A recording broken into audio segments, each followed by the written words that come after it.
Welcome, everyone. We really appreciate you joining us today. I know it's the end of the year. It gets crazy. I was in a school district for 16 years, and this is a tough time of year. So our numbers are a little smaller, but mighty, and we're still have some good things to talk about and to learn from each other. And we certainly have some things to learn from you. But before we start, in 1944, an Arkansas teacher named Maddie White Woodridge began writing to politicians and other educators. She hoped to spark a desire for a national day of teacher appreciation. And nearly a decade later, Eleanor Roosevelt convinced Congress to adopt a National Teacher Appreciation Day. That day eventually became a week. And as we think about Teacher Appreciation Week, to start our meeting, I'd like to share a real short story about a teacher who inspired me. Some of you know that I'm a weird path guy, and my degree was in linguistics, but I had a minor in computer science. I actually started as a computer science major. And the reason I started as a computer science major is you'll probably be, I think everyone here will be super surprised to hear that I was an enormous pain in the ass in school when I was in school. And I wasn't a bad kid. I was just a pain. And one of the ways that I was a pain was my freshman year of high school. We had a big test. And it was a computer-based test, which at the time, this is like 1994, was huge, new, burgeoning. We didn't have one-to-one devices. There was a computer lab. So we were supposed to take the test in that computer lab. And I was not prepared for the test, as I should have been. And so the previous day, during my lunch in my study hall, I programmed all the computers in the computer lab to, when I hit a certain keystroke, to lock up, freeze, and play that Chicken in the Straw song, and then like a cartoon chicken, very rudimentarily, because I wasn't a good animator, like kind of hopped and went from one monitor to the other around the room so that we couldn't take the test, so that I could have additional time to prepare for the test. The problem is I pretty quickly got caught because it was funny and it was cool and I wanted the credit. I should have just kept my mouth shut, but I didn't. I told all sorts of people. I got caught. And the superintendent and the high school principal were not thrilled with me. Hacking a computer system and disrupting a test and all of these types of things. And something was going to happen to me, not expulsion, but a short suspension was discussed in Saturday schools and all of these things. But the CTO, the IT director for the district, who at the time was a full-time teacher who also did the networks, because this was in those days, said to the principal, "Can you do me a favor and don't expel him or give him Saturday schools? Instead, give him to me. Tell him he has to spend the rest of the year lunch with me." And so I worked with him the rest of that year. At the time, I was working at SeaWorld in the summers, but 2 years after that, SeaWorld closed. And so I needed a summer job for the summer after my senior year of high school, and then also summers in college. And I worked for him through all of those years. And so TJ Schmitz, Mr. Schmitz, is not only why I didn't get expelled, but also how I started majoring in computer science, minor in computer science, became kind of a tech-focused, oriented guy. And it's all because he didn't punish me. Instead, he showed me the things that I could do with these skills and with this technology. And I'm a very firm believer that there's a handful of teachers from my K through 13 career that if I hadn't had them in my life, I don't know what I would have done. It could have been jail. It probably wouldn't have been college. I really don't know what it would have been. But Mrs. Jimenez and Mr. Schmitz and a few others, if it wasn't for them, I don't know the trajectory my life would have taken. It's so critical that we have educators who are willing to take a risk on kids and be there for them. Ebony, what about you? Do you have any teachers make any impact on your life? I mean, Jeremy, of course they have, but let's just rewind and go back to your story, because I'm just saying, like, had you not pulled out that huge performance, you could have been studying. I mean, show of hands. Oh, for sure. Please, right? I mean, seriously. But again, I just had to like say hello, like all of that work you did for having a I absolutely spent more time getting out of work than the work would have taken me. Right. From hands down. All of K-12, probably most of college, even probably into early adulthood. But I'm going to say we wouldn't be here today. So thank you for thank you for being mischievous. And so, thank you, okay. Mr. Schmitz. Exactly. So mine is Mr. DeSantis, and I'm going to bring him up for two reasons. One, he was the teacher. You all know the teacher that never has an issue with bad behavior in their class. So like the first day of school, they're giving you the death stare. You know, like you can't even chuckle without them cutting their eye at you. So you didn't play around in his class at all. So that's one thing. This is two things that I learned from him. And one is you got to keep the order when you have students, period, dot, you know, hands down, you have to keep order. But the cool part was he was the first person that did the experiment with the ice cube and alcohol. So it's not floating anymore, it sinks. And the whole class, we're just looking at this, you know, this beaker, and we're like, what? And his words were basically challenging us to use our brains, you know, like critical thinking, what's happening here. And to this day, I use that experiment all the time. It still stops like students dead in their tracks where they're like, hmm? You know, like, what? And then finally I let them come and observe. And then they, you know, they can kind of smell it at that point. They're like, it's not even water, you know, and we have so much fun. So to me, those are one of those like super duper cheap, fun ways of engaging students while keeping order in the classroom. So shout out to Mr. D, Mr. DeSantis. He was just super cool. And thank you for those experiments that he gave me. Like, who doesn't love, you know, like critical thinking as a kid, where you're just trying to stump your teacher with why or why not this experiment isn't doing or doing what you think it should. Super Absolutely. cool. You know, I wanted to ask, it's John's idea, and I forgot before we started. So as I'm saying this next little piece, I'm hoping that all of you will take just 30 seconds right now and think about a teacher that impacted your life. A teacher who you wouldn't be here today, or you wouldn't have taken the career path that you took if it wasn't for them. And let's just pay them the tiniest bit of honor by writing their name there in the chat and going ahead and entering that. If you want to write more about how they impacted you, that'd be great. But even just a name, it's like just a second while I'm talking here, and add that to the chat if you could. I want to read those names and really kind of think about those educators. My wife's a teacher. I spent most of my career in education, even though I'm not, you know, directly in education anymore. And this is such a critical thing that we recognize and appreciate the hard work of these educators. While you're doing that, in the Northeast Ohio STEM community, we understand that teachers aren't just in the classrooms. Parents, family members, coaches, friends, teachers are everywhere. And at some point, we've all been teachers ourselves, even if that wasn't your chosen career. The idea that teachers are everywhere is one of the truly driving principles behind STEM in My Neighborhood, an initiative we're putting together through an incredible grant we received from the MBA Foundation. Through STEM in My Neighborhood, we're working to develop after-school and weekend STEM ed programming at the street level to mobilize the leaders and harness the unique resources that each neighborhood can offer. Now, Ebony, as we undertake this work, what can you tell us about how we, the individuals within the NeoSTEM community, and maybe our organizations, can help move this work forward? Yeah, Jeremy. So again, if I think about, first of all, individuals, I think we all have these personal passions. So even that little tiny experiment that I shared, those are things that an individual can come forward with a handful of ideas and pull off, like just workshops, you know, just hang out with kids. It's all about mentoring, being with them, investing in them. So those are ways where individuals can get involved. And then if we think about on an organization level, for employee engagement, if you want to have like a team of people kind of head out and choose, like we could choose a neighborhood, maybe it's an age group you're looking for, you're trying to tap into you know, the seniors that's on their way out that still needs help.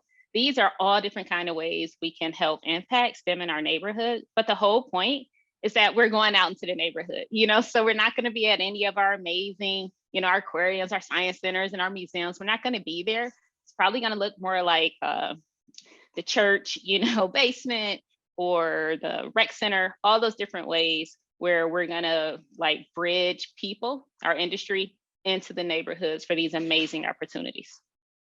And here's why that's so important, Ebony. And I know that I'm preaching to the choir here, and I think most of the people in this room know this, but I think it bears mentioning over and over again, so we keep it in our minds. When we talk to young people, you know, I'm sure Kirsten can corroborate this as well. When we talk to young people in CMSD schools, it is really, really frequent that that young people that we talk to can see downtown Cleveland out their window and down their street and have never been there. Or if they've been there, it was 6 years ago. It's 20 blocks away, but they haven't been there. So programming at the Great Lakes Science Center, at the aquarium, this stuff is critical. Nobody wants that to go away. It's where we get people from all over Ohio. It's this exciting place. It has all the equipment and the facilities and the staff and the expertise. Super, super important. But we have to also bring some of that content, some of that knowledge, some of those experiences to the neighborhoods, so that we can make this accessible to everyone. And when you talk to folks who in communities who've made this work, it's, as Ebony said, it's in the barber shop. It's in the lobby of the pediatrician office. It's in the community center that's in that neighborhood. It's in the lot that's in that neighborhood. It's in all of these areas. And by placing STEM everywhere, that's the only real way that we can make sure that all of our young people in Cleveland, and not just those who have transportation or opportunities to get to downtown Cleveland, have that access. All right. So thank you, Ebony. Keeping with today's themes, the idea that educators are everywhere. John has a couple of announcements for us about this summer's externship program and next year's, can you believe it's already time to start thinking about it, next year's Score with STEM event. John, what do we have to look forward to this summer and beyond? Oh man, I don't want to think about it already, but it's coming up very quickly. So thinking about, we've got our teacher externship program is coming up. We did our first cohort of this last summer. We had 4 educators placed with 3 different companies in Northeast Ohio. That was with the sewer district, with Synthomer, and with Invacare Global. Those were our host sites.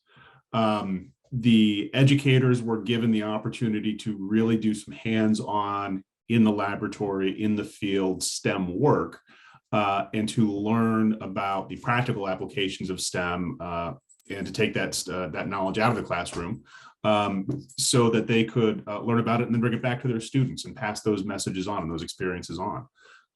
We are doing the program again this summer, and right now what we're looking for are host sites.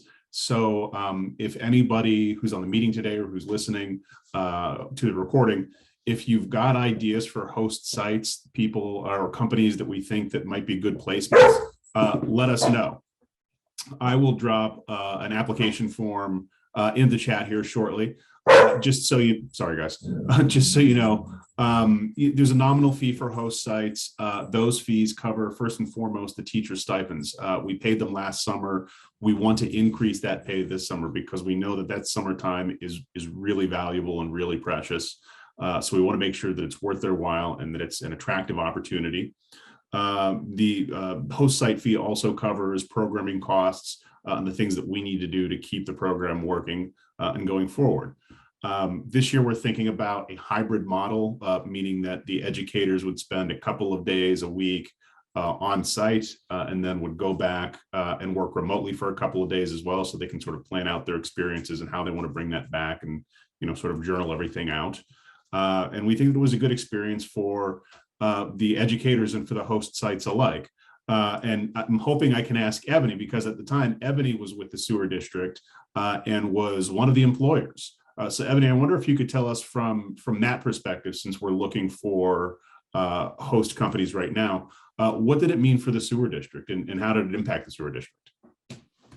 Yeah, so from that employer perspective, first of all, I'm just one of those people that it was exciting for me. So as an employee, I was like, ooh, I want to do this thing that I've never done before and bring it to our place of work. And what came out of that was this opportunity to work with educators. Our department, teeny tiny. So our little outreach team that did education, we were so tiny a number that we relied on, of course, the rest of our employees to help volunteer for different events. And when it came to these like concentrated experiences, it would fall on us to do these things. We became so popular that it was hard to keep going into schools and talking about the work of the sewer district. If you choose an educator like, and you choose to have this teacher externship, now you're telling that person all about your place of work. They become like mini experts, and whatever number of students they have for that year, that's how you're amplifying the message. So instead of just having little Ebony come out to the classroom, one school here, one school there, that teacher has your content and they can kind of weave that in throughout the entire year.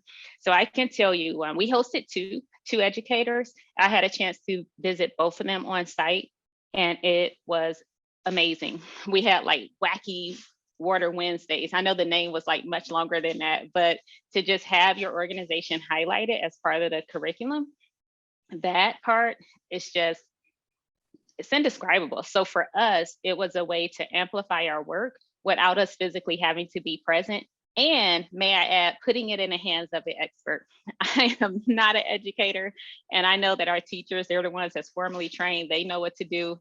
They know how to weave the facts into the lessons, all those different things. We just gave them the tools to make it happen and the expertise to make it happen. So I cannot express enough that what we created was a hybrid model, partly because of COVID, but mainly because it's smart and it just works. It just works. So as we toured our different sites and we came into the office and we talked, that other time gave them a chance to actually plan to figure out how it was going to be incorporated into the classroom. So for us, it was just a really, really good experience overall. And I would recommend it for everyone. And you get to have those lasting relationships. So that's something else that's important from that. So those two educators that I work with, I can just text them now, hey, what's up? Hey, can you come judge my science fair? Sure, I'll be right there. I'll bring some, couple more people with me. All those different opportunities is how an employer can kind of create that ripple effect that goes way beyond whoever you have on staff that's trying to kind of teach about what it is that you can do in the community. And thank you, Can I jump in Kirsten. real quick, Ebony? Yeah. I just want to say that for those of you thinking about, this sounds cool, but I'm not sure if my organization's a fit and all of those things. I just want to mention two things. First of all, it probably is a fit. I'm sure there's a teacher who would love to have an externship opportunity at the aquarium and learn about the science and biology of, the aquarium and how they can apply that to their classroom. I am sure that somebody would we think about the Sherwin-Williams of the world, and those are great, but all of these organizations would be really powerful, number one. And number two, I'll tell you from an enlightened self-interest perspective, that's one of Ty's favorite words. This is good for you. The fee and the cost to bring this person to your organization is very nominal. And when you meet later, you can learn more about that and what it goes to and all those things, but it's very nominal. And boards love this. CEOs love this because it's an opportunity. We talk a lot. All of our organizations talk a lot about outreach to schools, and it's difficult to actually do. The photos, the interviews that you can get out of it for your internal newsletters and for your, things that go out to your constituents and all of those things. It's really, really good stuff. And these are dedicated, interested educators. So if you're even ever so slightly thinking about whether or not this is a fit, the answer is almost definitely yes. Please have a conversation with Ebony and see and try to figure out how that fit could happen, because this is such a cool opportunity. Jeremy, you just reminded me of something else. So our employees at the sewer district, they were also super duper excited to share their expertise. So that's another thing. So all of those employees inside, the organization, they may be in their cubicles or their offices and they don't get a chance to get out much. It's also a way where they get to showcase and kind of shine to let those educators know what it is that they do at that particular place of employment. So it's, like you said, it's just a win, from all different angles. It's just something that I would recommend anyone, at least as a pilot experience it once, and then you can tweak it and make it your own. Perfect. Thank you. All right. So John, I don't think there's anywhere to improve Score with STEM. But what's the plan? What are we thinking about for next year? Well, Ebony just said it. If you experience it once, then you tweak it, that's what we're going to do. You're right. It was perfect. There were zero flaws. It was 100% great. That said, we can still make it 104% or whatever. Great. We can make it greater. Right. So we are in the early planning stages. This early planning stages of Score with STEM 2023. The good news, and the reason that we're doing it now is because we kind of sort of know what we're doing now. We were learning on the fly as we went along for several months last time. We've got the benefit experience in hindsight now. So now we can be a little more thoughtful and actually kind of take our time a little more in thinking about how to make this an even better event next year. So when I say that we are in the early stages, I mean very early stages. We've got some meetings set up with the Cavs here in the next couple of weeks to talk about things. So we're looking at sort of like mid-June is when we're going to start to put pencil to paper or pixels to screen, however you want to do it, to actually start thinking about how we're going to do 2023. So just as a quick refresher to everybody, the planning committee met once a week in the months leading up to the event. I don't know that we will need to do this weekly now, but that's kind of what we're looking at. We had some working groups, public relations and marketing, sponsorships, exhibitors, off-venue event planning, and volunteers. So we're going to be starting with those big categories. At this point right now, we're just saying, if anyone's interested in joining in the planning again, it was really incredibly helpful to have a big group to share their thoughts and share their ideas to kick things off for us last year. And we want that again this year. So if anyone is interested in just sort of joining up in these meetings and seeing what's going on, I will put a link in chat to where you can tell us that very thing and tell us what you'd like to be involved in. And we will be putting out information as we go forward as to when all these meetings will be and how things are going. So just kind of stay tuned and let us know.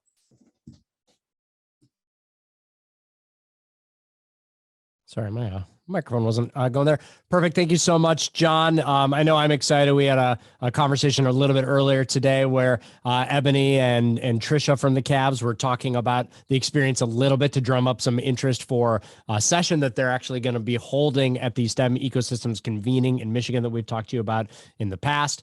And it really was just one of the, most tiring, but most fun days of my career. And I'm so excited to tweak those little things that John mentioned and to make this even better. So that brings up the other thing that I want to mention. The NeoSTEM contingent attending this summer's STEM Learning Ecosystems Community Practice is growing. Ebony, John, Lauren, of course, and I, but we're also hoping to see Katie Adkins from Baldwin Wallace, Kirsten from CMSD, Terry from CMSD. And how about you? This is a really, really great opportunity. I'm not going to talk for super long about it because you've already heard me talk about it, but this is people in similar roles to you from around the world in a location talking about best practices and the ways that they collaborate with each other. Even if it's not a direct kind of one-to-one, I keep looking at Matt because he's right next to me on my screen. Perhaps there's not somebody in Matt's role at an aquarium, but there will be someone in Matt's role at a zoo and maybe in an aquarium. So there are people that have very similar roles, and there's so much that we can learn. It's also a ton of fun. The after hours things, I'm a big believer in the power of those social activities. So if you have any interest in going at all, please make sure to reach out to John or Ebony, and we'll help you find out kind of all of the details and all of those things. There are still some, I'm not positive. I believe there are still some opportunities to have some support in attendance. Ebony is nodding her head yes. We've got a few slots for folks that will have a little bit of financial support to manage that. And we really hope to see you there. It's a lot of fun. And the more people from Cleveland that are there together, the better. Before I continue, Ruth, you had your hand up a second ago. Is there something you wanted to mention or ask about?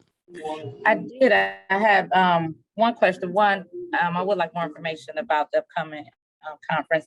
And then two, I just wondered, with the score with STEM, now that students and families are back from spring break, Kirsten, have anybody heard any buzz from has there been any inquiries, or have you heard anything like directly from families or anything? I'm just wondering. We had a small group of families that came from here. And a few of them asked what was next. I was just wondering, was it I don't know. Mm-hmm. I was just wondering will we be sending out any type of survey or anything? Yeah, I know from Kirsten's end, I don't think Kirsten sees the specific families, frequently enough for them to say, hey, Kirsten, that event was great or not. I know that Ebony was at the event talking to a lot of the families and got some really great feedback. Ruth, that's really a good point. There's probably some value now that it's settled a little bit in us sending out a quick survey to at least to the parents who we have email addresses and stuff for to get some of that specific feedback. So the families that I have personally have, some interaction with, loved it. And, had a really great time and sparked some new conversations and ideas and all of that. But I don't think that there's anything formal yet. Is that correct, Ebony? Anything formal, you're losing me. Will we be shooting the survey out to any, Oh, okay. So thank you. Okay, thanks for the clarification. So what we're doing on our end, everyone that we connected with, we're reaching back out to all those leads for the extension. So Score with STEM was this one-time exposure, amazing event that was bringing attention to the fact that we wanted to bring STEM to neighborhoods. Yes, yeah. So for us, all of our outreach is like, hey, thanks for bringing, those participants. But now what are the needs that we can serve in your communities with this, extended relationship? The event itself, I cannot express enough that it spoke for itself, like Jeremy described, all those comments, that just came on the fly and people wrote in emails. We have all that. But our intention is really drilling down to how can we help serve you in your community? And we've been hearing back about that too, by the way. And Ruth has mentioned, John has mentioned to me in the chat that survey was sent out. I didn't think it was. So people are smarter than I am. Thank you, John, for making sure that got out. As that data is kind of analyzed and things of that nature, it'll be part of the planning process moving forward. But also, if you have any specific questions about it or just interest, we probably could kind of share some highlights from that data maybe at our next session next month. All right, Ebony, I know that now's the point of the day where there's some stuff that NeoSTEM needs to know and get feedback on from the great folks that are here with us. So what information do you need from all of us, and what's next at the bottom of the hour? So it's funny. It's like Ruth was kind of like, she was priming us for this moment. And it's basically to go back to, if we think about STEM in Northeast Ohio as a whole, so, Cleveland, Akron, just our surrounding communities, like what gaps are we missing? If you all are like me, sometimes I'll get invited to a conference or, I'll have to sit in a meeting and I'm like, if only they would just blah, blah, blah. If I were queen of the world, and this was the solution that I could put on that agenda, let's make it happen. So for us here at NeoSTEM, we could be like that secret like glue that's kind of filling in those gaps in these different areas. So I would say, be it like how we connect to our colleges, how we connect to our industries, maybe it's community, maybe medicine is highlighted too much in our area and no one's thinking about advanced manufacturing. Again, I'm just making up all these scenarios. So if you were just to pause and say, why isn't anyone thinking about X in terms of like STEM across our communities? What gaps can we fill as a partnership, with our ecosystem? The other question I want you all to talk about, like when we break out into our groups, is what can we do together? So I am like antsy when the weather's, heck, I go out when it's cold too, so that's not a fair statement. But let's just say that when the sun is shining, I am more apt to go outside. So, being like caught up in rooms and Zoom rooms, that's not fun. I want to get out. I want to enjoy. I want to see folks in person. I want to meet you. And we can do that through like fun, engaging opportunities. I know, Jeremy, we talked about the STEM train, getting on the Cuyahoga Valley Scenic Railroad and having some fun. I love, love, love to go see infrastructure, all types of infrastructure, be it, our big, huge cables that's, transmitting that electricity to water systems, all that stuff. I love infrastructure. We can do like bikes, hikes, cookouts. just have fun. So those are the two things I'm interested in us like talking about. So that would be gaps in STEM in our community that the NeoSTEM ecosystem can help fill, like that can become our thing.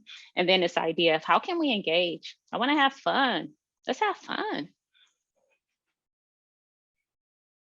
Perfect. So John is, I think, going to put into the chat just a quick, very simple little notes document. It has up at the top, it reminds you the two things that we're hoping that you'll discuss. And we're hoping that you'll take in just two groups, just take 10 to 15 minutes, depending on how the conversation's going, to discuss and put a couple of notes. I don't know if it seems like this or not. I have no idea. I know that when I'm on the other end, sometimes I think, why am I filling this out? Does anybody ever look at it? And I can tell you, Ebony looks at it. Ebony uses this stuff very heavily because this is our best way to get quick feedback from all of you. So this is very valuable to NeoSTEM, to the ecosystem, and to its planning. So please make sure any important ideas that you have that they get placed there.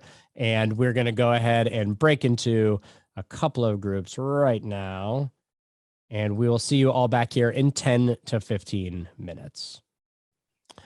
Well, welcome back, everyone. I see an anonymous gopher still typing in slightly one of the wrong area, but we can figure it out.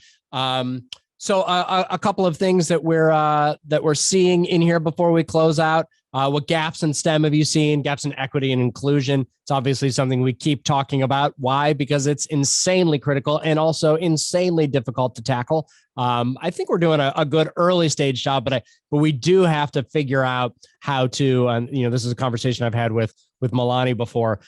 It's in some ways these early stages are easy comparatively, and then it can become very easy just to rest in what you've done and pay lip service to what you've done, because the next phases get real hard.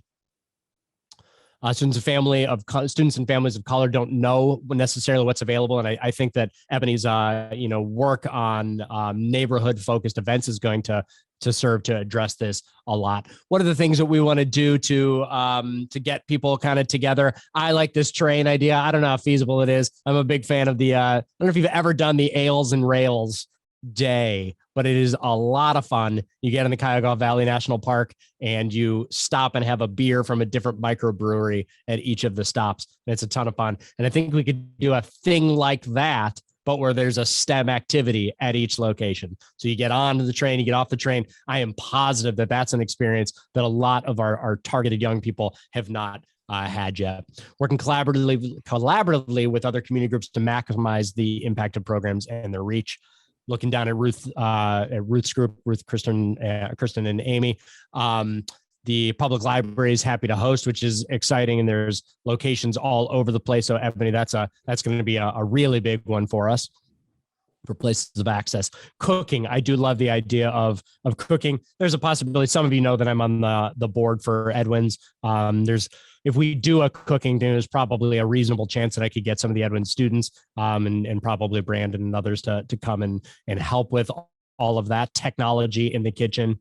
I'll tell you on the cooking side too, what's really interesting that just kind of speaks to the necessity of all of this is that a lot of the Edwin students have somewhere in the neighborhood of a 6th to 8th grade education. And when they get to Edwin's, in general, their lack of high school education doesn't impact them very much. Where it does impact them is in the math of cooking. And Edwin's has to provide a lot of remedial coursework on math and mathematics in order to make that usable. And so that's a really interesting avenue for teaching geometry, algebra, and math through cooking.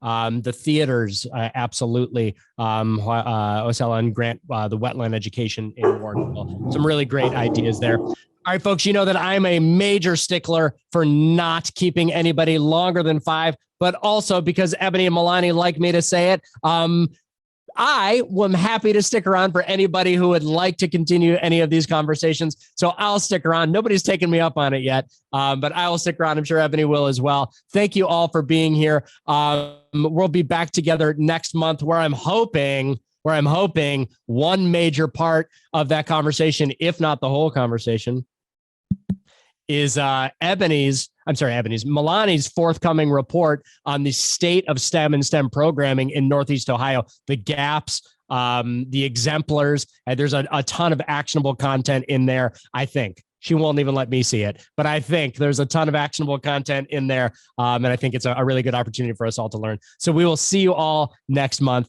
Thanks, everyone.